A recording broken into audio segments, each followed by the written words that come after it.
नमस्कार, सुमन cooking channel में बहुत बहुत स्वागत है। ये मैंने थोड़ा सा अंडा भुर्जी बना रही हूँ मैं। ये अंडा भुर्जी है और बाहर बहुत तेज़ बारिश हो रही है।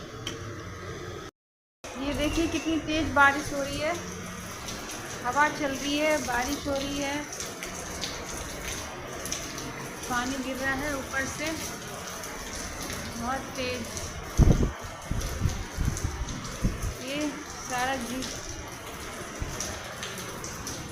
बहुत तेज़ बारिश हो रही है। ये देखिए कितनी तेज़ बारिश हो रही